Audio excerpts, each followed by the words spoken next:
اذا جاءك المنافقون قالوا نشهد انك لرسول الله والله يعلم انك لرسوله والله يشهد ان المنافقين لكاذبون اتخذوا ايمانهم جنة فصدوا عن سبيل الله انهم ساء ما كانوا يعملون ذلك بانهم آمنوا ثم كفروا فطبع على قلوبهم فهم لا يفقهون صدق الله العظيم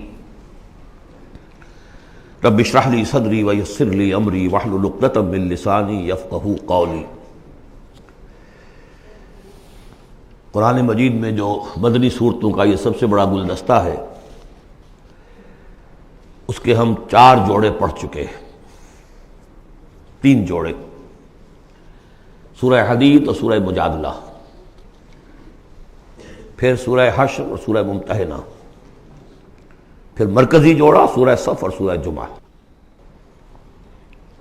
سورہ صف میں میں نے ایک بات کہی تھی کہ بعد میں جائزہ لے لیں گے، اگر تو ایمان حقیقی اور جہاد فی سبیل اللہ کا راستہ انسان اختیار کرے، وہ تجارت جو اللہ نے بتائی ہے، هل ادلکم علی تجارت تنجیکم من عذاب علیم، اس کا کیا حل ہے، کیا تجارت ہے؟ تؤمنون باللہ ورسولہ وتجاہدون فی سبیل اللہ باموالکم وانفسکم، یہ اگر کرتے ہو تو عذاب علیم سے بھی چھٹکارا ہے، تمہارے گناہ بھی معاف کر دیے جائیں گے، جنتوں میں داخل کیے جاؤ گے، مساکن طیبۃ فی جنات عدن دیے جاؤ گے۔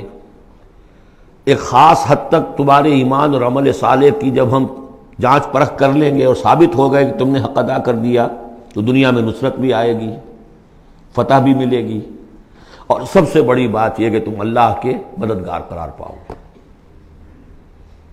نہیں کرتے ہو اور ایمان کے دعوے ہیں اور اللہ سے محبت کے اور رسول سے عشق کے، تو کبر مقتا عند اللہ ان تقولوا ما لا تفعلون، اللہ تعالیٰ کی بیزاری شدید ہوتی چلی جا رہی ہے تمہارے اس طرز عمل پر، اور آگ سے چھٹکارا پانے کا خیال تمہارا خود ساختہ خیال ہے، امید موہوم ہے، اس لیے کہ کلام جو ہے یہ محمل کلام نہیں ہے۔ هل ادلکم علی تجارت تنجیکم من عذاب علیم، وہ تجارت تمہیں بتائی جائے جو عذاب علیم سے چھٹکارا دلا دے، وہ نہیں کرتے ہو اور چھٹکارا ہو گیا تو پھر یہ کلام غلط ثابت ہو گیا، پھر یہ کلام محمل ہے، بے معنی ہے۔ کرتے ہو تو سب کچھ ہے، اس کو کہتے ہیں ہماری فزیولوجی میں آل اور نن لا، وہ چیز ہوگی تو پوری ہوگی، نہیں ہوگی تو زیرو ہو جائے گی، پرسنٹیج نہیں ہے بیچ میں۔ مسلز کے بارے میں یہ والنٹری مسلز جو ہوتے ہیں، ان کی کنٹریکشن جو ہوتی ہے آل اور نن، اگر تو سٹیمولس پورا مل جائے گا تو پوری کنٹریکشن ہوگی، اور اگر وہ سٹیمولس جو ہے کم ہے تو بالکل نہیں ہلے گا وہ، یہ نہیں کہ وہ درمیان میں، آل اور نن لا۔ اچھا، اس کے لیے جو آدمی چاہیے کیسے ٹرین کرنا، کیسے تیار کرنا، وہ سورۃ جمعہ۔ اب یہ جو دوسرا، بلکہ کہنا چاہیے کہ جو چوتھا جوڑا آ رہا ہے، اس میں ایک تو ترتیب آپ الٹی دیکھ رہے ہیں، پہلے آ رہی ہے وہ سورت جس میں کہ تسبیح کا ذکر نہیں ہے، بعد میں آئے گی سورہ تغابن جس میں تسبیح کا ذکر ہے۔ دوسری بات یہ کہ یہاں نفاق کا تذکرہ ہے اور سورہ تغابن میں ایمان حقیقی پر جامع ترین سورت ہے۔ میں نے آپ کو پہلے ہی بتایا تھا کہ وہ مباحث، اب نفاق کی جو بحثیں آئی ہیں سورہ نساء اور سورہ توبہ کا تو اکثر حصہ اس پر مشتمل ہے، اور بھی تقریباً تمام مدنی صورتوں کے اندر وہ ذکر موجود ہے، کہیں ذرا ڈھکا چھپا ہے جیسے سورہ بقرہ میں، کہیں کھلم کھلا ہے، اعلانیہ ہے۔ اسی طریقے سے ایمان کی بحثیں تو پوری مکی قرآن میں پھیلی ہوئی ہیں، اور اس کے بلکہ اور خلاصے نکال کر بہترین جو ہے مدنی قرآن میں بھی لکھ دیے گئے ہیں، آیات الآیات ہے، آیت الکرسی ہے۔ لیکن ایک خلاصہ 11 آیتوں پر مشتمل نفاق کی حقیقت پر یہ سورہ منافقون، یہ منفی ہے، مثبت شے کیا ہے؟ ایمان۔ 18 آیتوں پر مشتمل جامع ترین سورت قرآن حکیم کی ایمان کے موضوع پر سورہ تغابن۔ نفاق کے بارے میں چند باتیں سمجھ لیجئے جو اگرچہ پہلی بحث میں بہت آ چکی ہیں، لیکن آج پھر میں بتا دینا چاہتا ہوں۔ نفاق کی 2 قسمیں، ایک وہ شخص جو شعوری طور پر دھوکہ دینے کے لیے ایمان لایا، وہ شروع ہی سے منافق ہے، ایک دن بھی اسے ایمان کی لذت نصیب ہوئی نہیں۔ سورہ آل عمران میں اس کی مثال موجود ہے، سازش کی، صبح کو ایمان لاؤ، شام کو مرتد ہو جانا، تاکہ یہ اسلام کی جو ساکھ بن گئی ہے گڈ ول بن گئی ہے، یہ ختم ہو جائے۔ تو ظاہر بات ہے جیسے کہ فرمایا گیا سورہ مائدہ میں وَقَدْ دَخَلُوا بِالْكُفْرِ وَهُمْ قَدْ خَرَجُوا بِهِ، وہ کفر کے ساتھ ہی داخل ہوئے تھے اور کفر کے ساتھ ہی نکل گئے، ان پہ ایک لمحہ بھی ایمان حقیقی کا آیا ہی نہیں۔ یہ بہت کم لوگ تھے اس قسم کے منافق۔ اصل منافق جو وہ کون تھا؟ دعوت آئی، دعوت نے قبول، دل نے قبول کیا، بات ٹھیک ہے، صحیح بات ہے، چلو پیش قدمی کرو، لیکن تھے کم ہمتیں، بزدل، تھڑ دلے۔ اب ظاہر بات ہے یہ دعوت تھی انقلابی دعوت، انقلابی دعوت میں تصادم کے مراحل آتے ہیں، اور وہاں جو ہے تکلیفیں، آزمائشیں، مصیبتیں، ایثار مال، بذل نفس، یہاں تک کہ وہ مرحلہ بھی آ سکتا ہے کہ نقد جان ہتھیلی پر رکھو اور میدان میں آ جاؤ۔ اب جو ذرا کمزور لوگ تھے ان کی ٹانگیں ذرا ہلنی شروع ہوئی، کپ کپی۔ پہلا مرحلہ یہ ہوا ان میں کہ انہوں نے اپنی قصور کو ماننا، ہم سے خطا ہو گئی، غلطی ہوئی۔ یہ سورہ توبہ میں پڑھ چکے ہیں، خلطوا عملا صالحا وآخر سیئا۔ اب یہ ہے کہ کسی وقت اچھے کام بھی کر رہے ہیں، کسی وقت کوئی برا کام بھی کر دیا، کبھی کوئی لبیک بھی کہہ دیا، کبھی کہیں کھسک گئے، لیکن اپنی غلطی مان لی کہ حضور ہم سے غلطی ہوئی، ہم کوئی جھوٹا بہانہ نہیں بناتے، آپ جو سزا چاہیں دے لیں، ہم حاضر ہیں۔ اس درجے کو کہیں گے ضعف ایمان، یہ نفاق نہیں ہے، ضعف ایمان۔ اگلا درجہ آتا ہے جب آدمی کی جو جھوٹی عزت نفس ہے، اخذت العزت بالاسم، وہ جھوٹی عزت نفس اسے کہتی کب تک مانو گے اپنی خطائیں، تو جھوٹا بہانہ کر دیا کرو، یہ تھا مسئلہ، وہ تھا مسئلہ، یوں تھا، ایسا تھا، خدا کی قسم نہیں، وہ تیسرا مرحلہ ہے۔ جھوٹا بہانہ جہاں شروع کیا نفاق شروع ہو گیا۔ لہذا منافقین کے ضمن میں ہمیشہ آپ کذب کذب کذب اس کو دیکھیں گے۔ اگلا مرحلہ آیا، انہوں نے دیکھا کہ یہ تو اب ہماری قسم، ہم جو بہانہ بناتے تو لوگ مسکراتے ہیں، کچھ وہ سمجھتے ہیں کہ یہ جھوٹا بہانہ بنا رہا، لہذا قسمیں کھا کر مؤکد کیا اپنی قسموں سے۔ یہ سیکنڈ سٹیج میں ٹی بی آ گئی، نفاق کی T B in second stage, جھوٹا بہانہ فرسٹ سٹیج، جھوٹی قسم سیکنڈ سٹیج۔ ایک عرصہ آتا ہے جس کے بعد اس پر بھی اعتماد لوگوں کا اٹھ جاتا ہے، تو اب ان کے اندر ایک شدید قسم کا ریئیکشن پیدا ہوتا ہے، ایمان اور اہل ایمان کی دشمنی پیدا ہو جاتی ہے، اور یہ دشمنی سب سے زیادہ ٹارگٹ کرتی ہے قائد کو۔ اس نے ہمارے لیے ساری مصیبت کھڑی کر دی، ہم آرام سے اپنے مدینے میں آباد تھے، رہ رہے تھے، یہ آ گیا، اس نے آ کر یہ سارا جو ہے معاملہ ہمارے لیے، بھائی کو بھائی سے جدا کر دیا، خاندانوں میں رفت پیدا کر دی۔ اب ہمارے دوستیاں تھیں ان سے اوس اور خزرج کی دوستیاں تھیں، ان تمام یہودی قبائل سے ہمارے وہ سارے حلیفی تعلقات ٹوٹ گئے، تو وہ ساری دشمنی جو ہے اب یہ عداوت بن جاتی ہے اہل ایمان کی، اور خاص طور پر اہل ایمان کے قائد جو اس وقت کون تھے؟ محمد رسول اللہ۔ دس از دی تھرڈ سٹیج۔ یہ ٹی بی کی وہ تھرڈ سٹیج ہے جو پہلے کبھی ہو جاتی تھی تو ہم سمجھتے تھے کہ اب یہ لا علاج ہے۔ یہ ہے نفاق کی اصل حقیقت۔ اسی لیے اس وقت جو لوگ کسی تحریکی تصور سے آشنا ہی نہیں، انقلابی تصور دین ان کے سامنے آیا ہی نہیں، وہ منافق نہیں ہو سکتا، وہ ضعیف الایمان آدمی ہے۔ لیکن جو شخص ایک مرتبہ کسی تحریک کو، انقلابی تحریک کو قبول کر کے آگے آ جائے، اب وہ منافق ہو جائے گا اگر وہ ٹھیک نہیں چلتا ہے۔ یہ بات میری جو ہے آج پلے باندھ لیجئے۔ عام اس وقت مسلمان منافق نہیں، انہیں پتہ ہی نہیں کہ دین کا تصور یہ ہے، دین کا یہ مطلب ہے، مولویوں نے سمجھایا ہی نہیں۔ دین کا نام ہے نماز، روزہ، اور لیلۃ القدر مل گئی تو بیڑا پار، ساری زندگی کے سارے گناہ معاف۔ انہیں تو یہ تصور دیے گئے، حج کرائے تو پاک ہو کے آ گئے، اور عمرہ کیا تو پاک ہو کے آ گئے، باقی یہ کہ تم جس طرح چاہو کماؤ۔ لہذا وہ بھی چاہ رہے، وہ منافق منافق نہیں ہے، وہ ضعیف الایمان ہے، جو بھی ہے وہ اللہ تعالیٰ جو معاملہ ان سے کرے۔ جو شخص کسی حقیقی انقلابی اسلامی تحریک سے متعلق ہو جائے، اس کو حق سمجھ کر، پھر اگر وہ پیچھے ہٹ رہا ہے اس لیے کہ قائد میں اسے کوئی چیز ایسی نظر آئی کہ یہ تو غلط کار انسان ہے، دھوکے باز انسان ہے، ٹھیک ہے، پیچھے ہٹ جانا چاہیے۔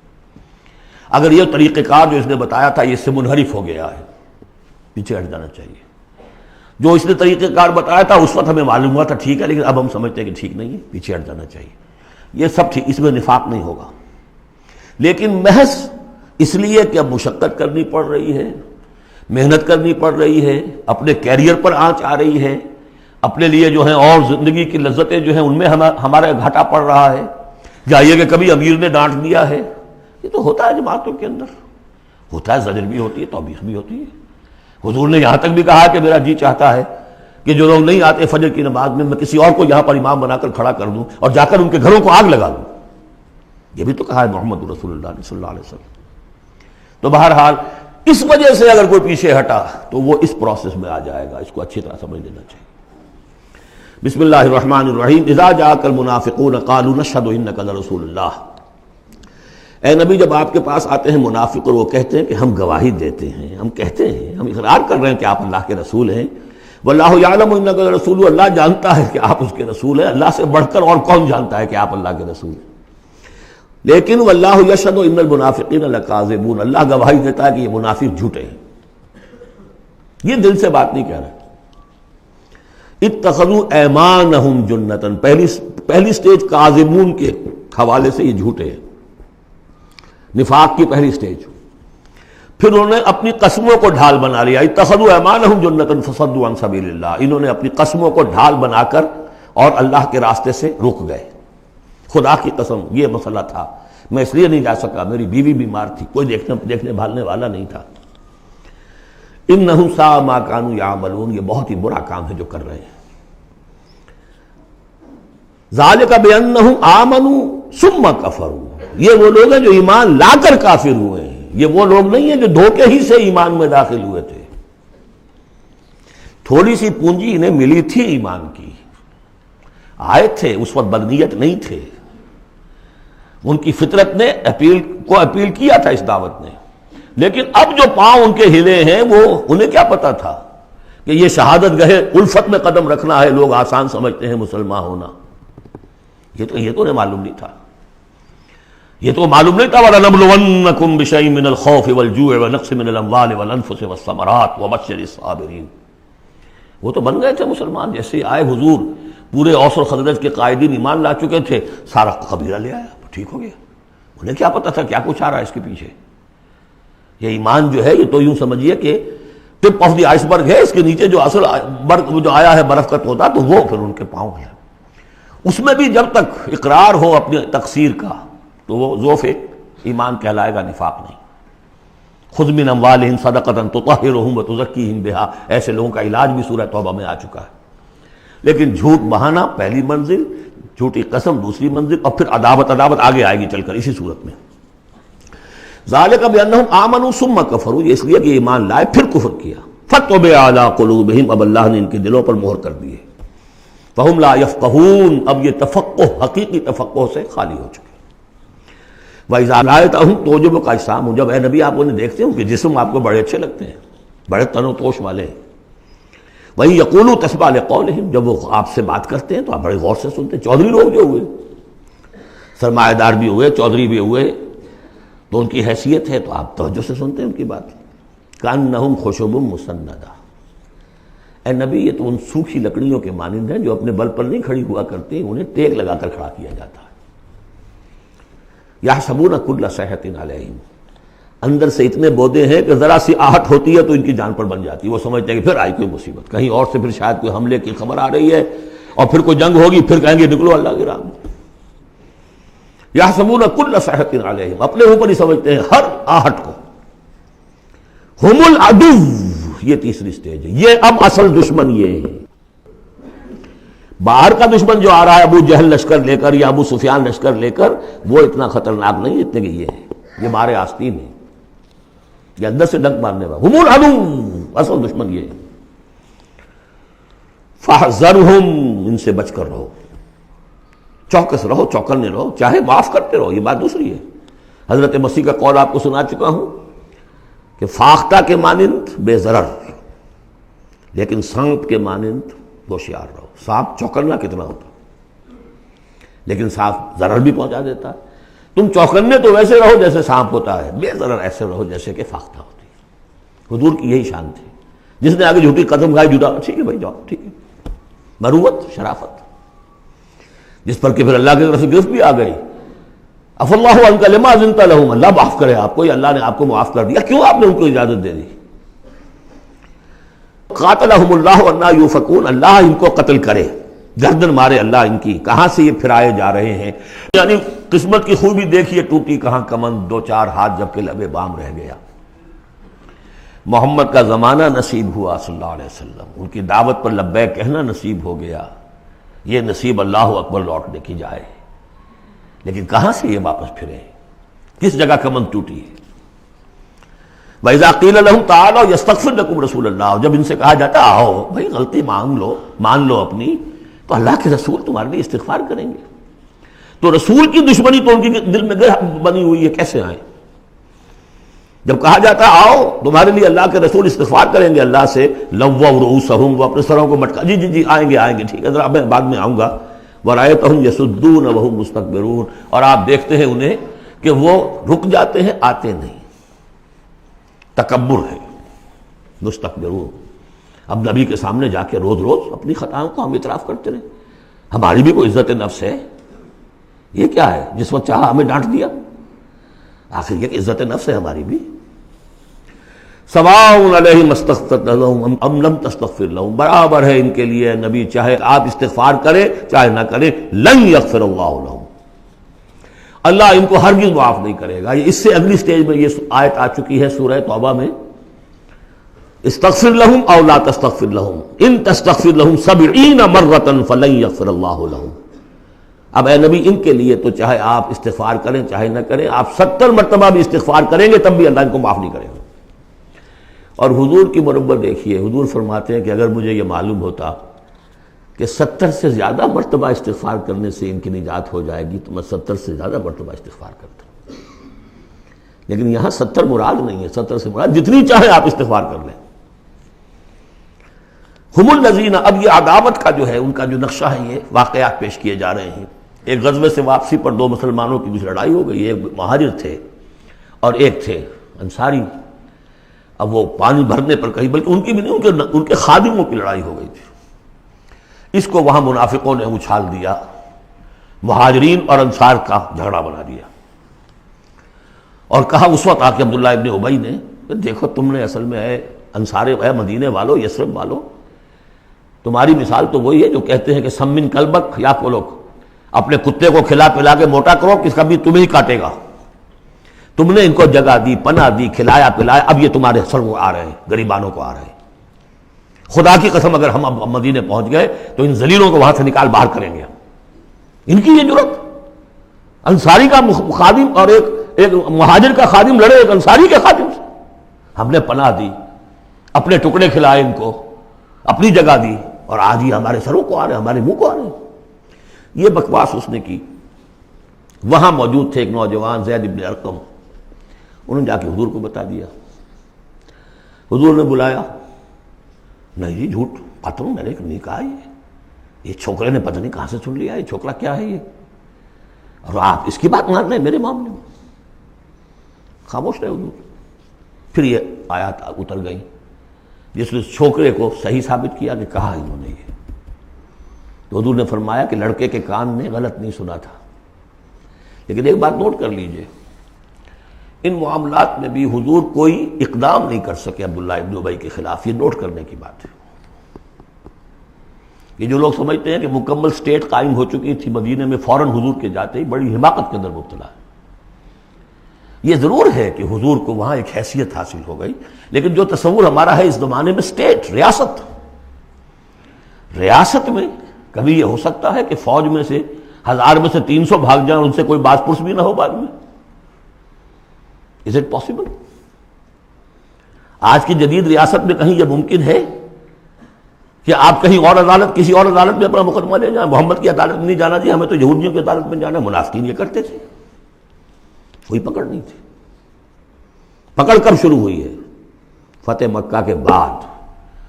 اب یہ اس کی خوش قسمتی تھی عبداللہ ابن ابی کہ اس سے پہلے یہ واصل جہنم ہو گیا خود ہی، ورنہ یہ کہ فتح مکہ کے بعد ریاست قائم ہوئی ہے۔ یہی وجہ کہ اس کے بعد پھر جب جنگ کا اعلان ہوا ہے تو جو نہیں گئے ان سے باس پرس ہوئی ہے، حساب کتاب ہوا، اس سے پہلے نہیں۔ تو اصل میں سٹیٹ جو ہے عبداللہ ابن ابی کا یہاں پہ بھی خاموش. ایک موقع پر جب کہ تہمت کا معاملہ چل رہا تھا تو ایک دفعہ حضور کی زبان مبارک سے ایسے الفاظ میں نکل گئے, دکھا دل, کہ کیا کوئی شخص نہیں ہے کہ جو مجھے اس ایذا رسان شخص جو ایذا پہنچا رہا ہے اس کی ایذا سے بچا سکے. اب اندیا ظاہر تھا صاف کہ کیا کوئی شخص اس کو قتل نہیں کر سکتا. اب واقعات مختلف آتے ہیں. ایک واقعے میں تو یہاں تک آتا ہے کہ سعد ابن معاذ موجود تھے, انہوں نے کہا کہ حضور آپ مجھے حکم دیجئے میں قتل کرتا ہوں اس کو. سعد ابن عبادہ تھے, وہ خزرج میں سے تھے, وہ فوراً تم یہ اس لیے کہہ رہے ہو کہ وہ خزرج کا آدمی ہے. تو معلوم یہ ہوا کہ وہ جو قبائلی عصبیتیں تھیں کسی نہ کسی درجے میں ابھی موجود تھیں, ایک دن میں صاف نہیں ہوتی یہ چیزیں.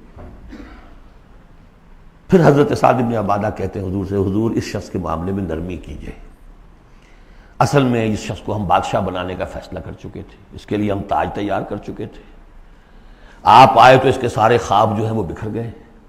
اس کا ایک طرز عمل ہے لیکن یہ کہ اس کا اثر ہے ہمارے قبیلے میں. حکمت اور مصلحت کا تقاضا یہ ہے کہ اس کے خلاف اقدام نہ کیا جائے. یہ بات سمجھ لیں. ابھی ریاست اس درجے کی نہیں تھی کہ ان تمام چیزوں کو بالکل, ان مصلحتوں کو بالکل نظر انداز کرتے ہوئے جو قدم چاہے اٹھا دیں, یہ نہیں. اب کتنا بڑا کفر ان کا چلا آ رہا ہے یہاں پر. ہم الذین یقولون لا تنفقوا علی من عند رسول اللہ حتی ینفضوا, یہی ہے وہ لوگ جو کہتے ہیں کہ مت خرچ کرو ان پر جو اللہ کے رسول کے گرد جمع ہو گئے ہیں. دیکھنا ان بستیوں کو تم کے ویراں ہو گئیں, یہ سب بھاگ جائیں گے اگر تم ان کے اوپر خرچ نہ کرو.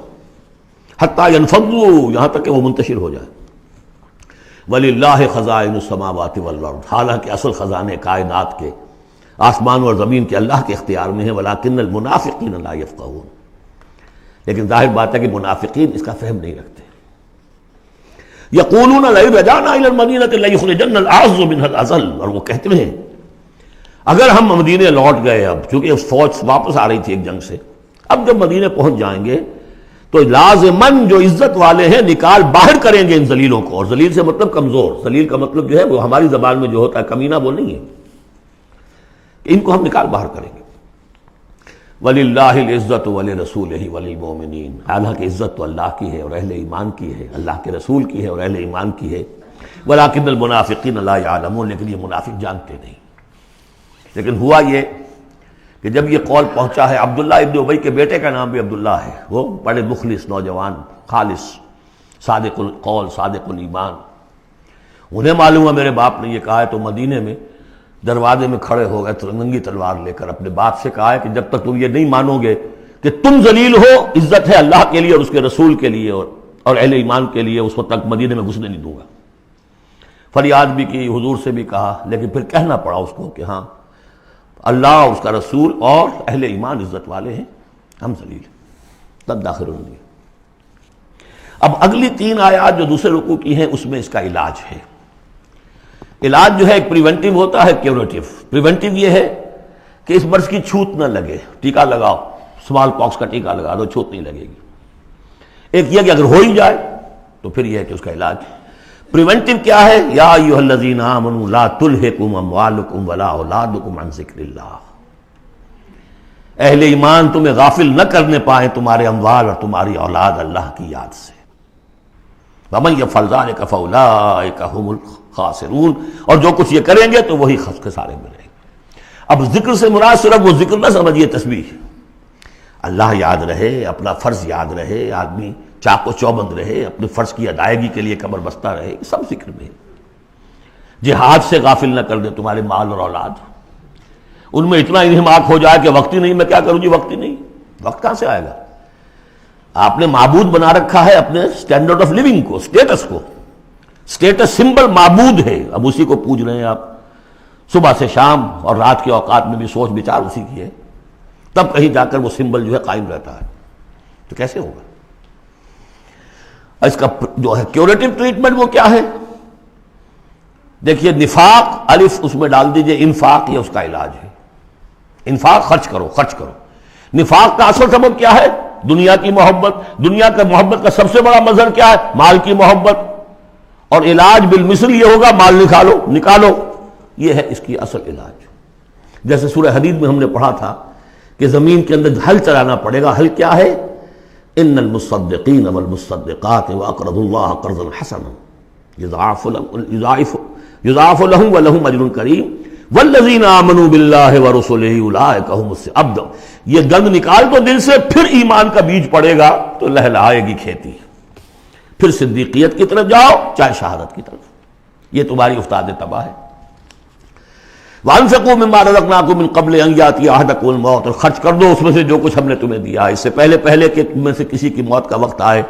فَيَقُولَ، پھر وہ اس وقت کہے رب لولا أَخَّرْتَنِي إِلَىٰ أَجَلٍ قَرِيبٍ، پروردگار اسے ذرا کچھ دیر کے لیے مؤخر کر دے۔ فَأَصَّدَّقَ وَأَكُن مِّنَ الصَّالِحِينَ، تو میں بڑی تصدیق کروں گا اور خیرات و صدقات سارا کچھ دے دوں گا اور میں بالکل صالحین میں سے ہو جاؤں گا۔ وَلَن يُؤَخِّرَ اللَّهُ نَفْسًا إِذَا جَاءَ أَجَلُهَا، جب کسی جان کا وقت آ جائے گا، وقت معین، پھر اللہ اسے کسی صورت مؤخر نہیں کرے گا۔ قوموں کی اجل تو پھر بھی مؤخر ہوئی ہے، قوم یونس کی ہو گئی ہے، لیکن یہ کہ انفرادی اجل کبھی مؤخر نہیں ہوتی۔ واللہ خبیر بما تعملون، اور جو کچھ تم کر رہے ہو اللہ اس سے باخبر ہے۔ اب یہ تو تھا منفی نفاق، مثبت ہے ایمان۔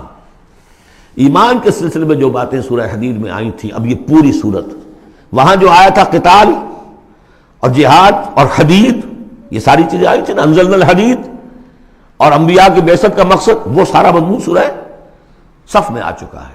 اس کے لیے کیسے انسان آئیں گے وہ سورہ جمعہ میں آ چکا ہے۔